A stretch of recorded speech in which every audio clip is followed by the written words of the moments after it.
इस वीडियो के थंबनेल में मैंने लिखा है कि Canada tourist visa and visitor visa वाले ज़रूर देखें, मस्ट वॉच।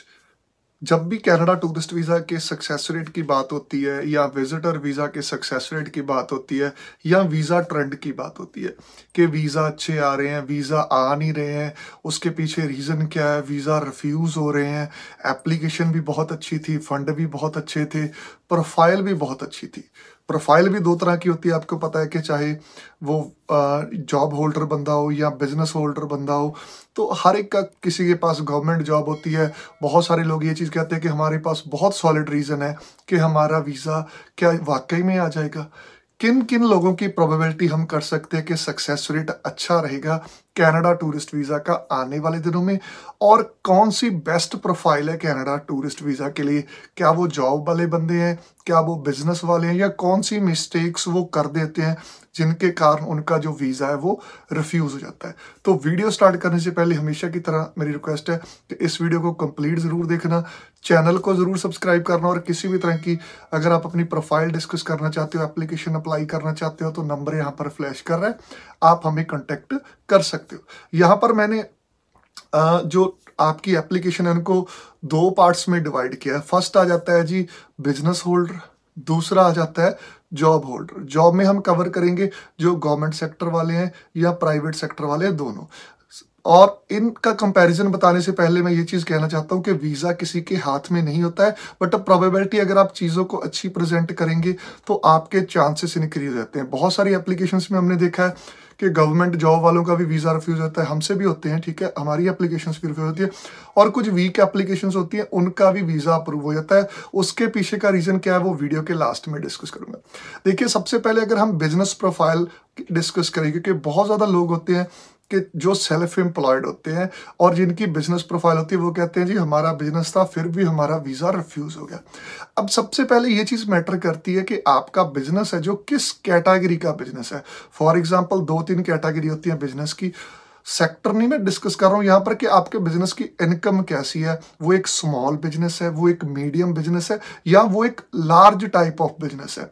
अब दूसरा यहाँ पर आ जाता है कि आपका बिजनेस, ये तो इकोनॉमी की तरफ से होगा, या आप कह सकते हैं कि पैसे की तरफ से होगा। दूसरा यहाँ पर आ जाता है कि आपका बिजनेस कितना बड़ा है, कितने एम्प्लॉयर्स काम करते हैं, कितनी उसकी ब्रांचेस हैं। तो सबसे पहले अगर आपका स्मॉल बिजनेस है, कोई भी बिजनेस है, उसका अगर करंट अकाउंट आपका होगा, बिजनेस अकाउंट होगा, तो उसका बहुत ज़्यादा इम्पैक्ट पड़ता है। दूसरा आ जाता है कि उससे आपको क्या रेवेन्यू जनरेट हो रहा है, क्या वो आपके बिजनेस अकाउंट से वो रेवेन्यू आपको दिख रहा है, चाहे वो साल में आप लास्ट में लेते हो, चाहे वो रेवेन्यू आप अपना हर मंथ लेते हो, वो बहुत बहुत मैटर करता है, क्योंकि वो आपको आपके बिजनेस के साथ लिंक करवाता है अगर हर मंथ ट्रांजेक्शन होती है। अब बहुत सारे लोग क्या करते हैं, बिजनेस अकाउंट लगा देते हैं, बट उससे बिजनेस प्रूव नहीं होता है। प्रूव कैसे नहीं होता है?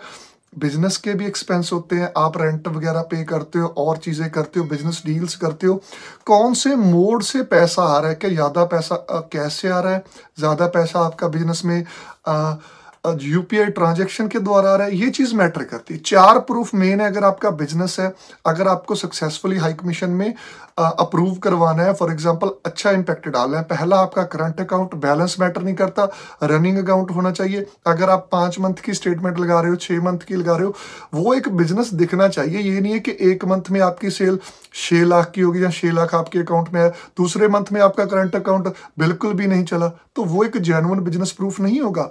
दूसरा, आपका लिंक दिखना चाहिए, चाहे हर मंथ अगर आपका बिजनेस पार्टनरशिप में है तो आप एक फिक्स सैलरी रख लें, अपने आप को पे करें 40,000 50,000, उसके हिसाब से ही आपकी आईटीआर डिसाइड होगी। उसके बाद आ जाता है आपके बिजनेस की रजिस्ट्रेशन, बहुत मैटर करती है। एक तो नॉर्मल रजिस्ट्रेशन है जो उद्यम की रजिस्ट्रेशन कराते हैं, दूसरे लोग डिफरेंट डिफरेंट बिजनेस के ऊपर डिपेंड करते हैं। जैसे हमारा कंसल्टेंसी का बिजनेस है, यूजली हमने डीसी से रजिस्ट्रेशन लेनी पड़ती है, वो लेते हैं हम, ठीक है।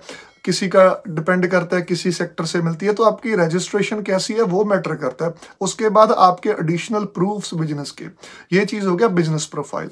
अगर आ जाती है जॉब, अब जॉब में भी दो तीन सेक्टर हैं। किसी की स्मॉल सैलरी होती है, किसी की मीडियम होती है, किसी की लार्ज सैलरी होती है। वहाँ पर ये चीज़ देखनी होती है कि आप अपने ट्रैवल का एक्सपेंस कैसे निकालोगे। बहुत सारे गवर्नमेंट सेक्टर की प्रोफाइल हम डिस्कस करते हैं, जो लोग गवर्नमेंट जॉब करते हैं। अब उनकी सैलरी बड़ी अच्छी होती है, किसी की 60,000 होती है, 70,000 होती है। जब वो अपनी स्टेटमेंट शेयर करते हैं, ठीक है, हमारे साथ पैसा रेगुलर आ रहा है, बट पैसा पड़ा भी है, बट खर्चे ज़्यादा हैं। खर्चे कैसे हैं?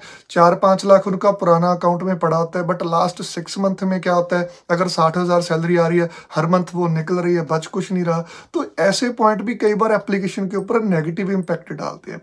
दोनों एप्लीकेशन मैंने आपके साथ डिसाइड कर दी, बिजनेस के ये प्रूफ दिखाने हैं, गवर्नमेंट प्रोफाइल या जो नॉर्मल जॉब करते हैं, जैसे प्राइवेट सेक्टर में जॉब करते हैं, 4 प्रूफ आपके मैंडेटरी है। सबसे पहला तो आपका अपॉइंटमेंट लेटर, दूसरा लीव लेटर। बहुत सारी कंपनीज इशू नहीं करती हैं, उसको आप प्रॉपर से एक्सप्लेन करें कि क्यों नहीं इशू किया। दूसरा, कुछ मल्टीनेशनल जो कंपनीज है उनमें से आपको मेल करनी पड़ती है पहले अपना जो क्या कहते हैं हॉलीडे लेने के लिए। तीसरा आ जाता है कि जैसे गवर्नमेंट डिपार्टमेंट है, जैसे आर्म्ड फोर्सेस आ गया, हमारे जो आर्मी वाले भाई बहन है वो है, उनको एनओसी नहीं प्रोवाइड की जाती। तो ऐसे में ये मैटर करता है कि आपकी ड्यूरेशन ऑफ द स्टे कितनी है, आपके प्रॉपर जॉब के प्रूफ लगे हैं, फिर आपका वीज़ा डिसाइड होता है। हाँ, जिनका गवर्नमेंट सेक्टर है उनके वीज़ा के चांस ज़्यादा होते हैं अगर आप प्रोफाइल अच्छी प्रेजेंट करें। नॉर्मल प्रोफाइल वालों, जैसे प्राइवेट सेक्टर है, ये नहीं मैं कहता कि वीज़ा नहीं आते। हमने बहुत सी मल्टीनेशनल कंपनीज है जिनमें लोग काम करते हैं, उनके वीज़ा लिए, यूके के हो गए, ऑस्ट्रेलिया के होगे, कनाडा के होगे।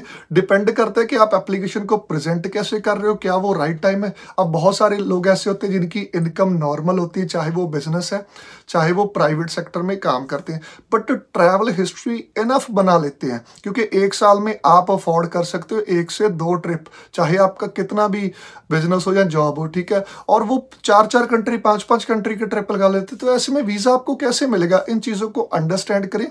प्रोफाइल्स दोनों ही अच्छी हैं, डिपेंड करता है कि प्रेजेंटेशन आप कैसे दोगे, वीज़ा का सक्सेस रेट उसके ऊपर डिपेंड करता है। हाँ, अगर आपकी एक बार रिफ्यूजल आ जाती है, इमीडिएट रिप्लाई कौन कर सकता है? अगर आपको लगता है कि आपका रीज़न लगा है पर्पस ऑफ विजिट, कि उसको आप अच्छे से और एक्सप्लेन कर सकते हो, तब आप इमीडिएटली अप्लाई कर सकते हो। अगर रिफ्यूजल कोई फाइनेंशियल सेक्टर के कारण लगा है या और चीज़ों के कारण लगा है, तो उसमें थोड़ा सा टाइम ले, एप्लीकेशन के ऊपर वर्क करें, फिर अप्लाई करें। तो see you guys in the next video.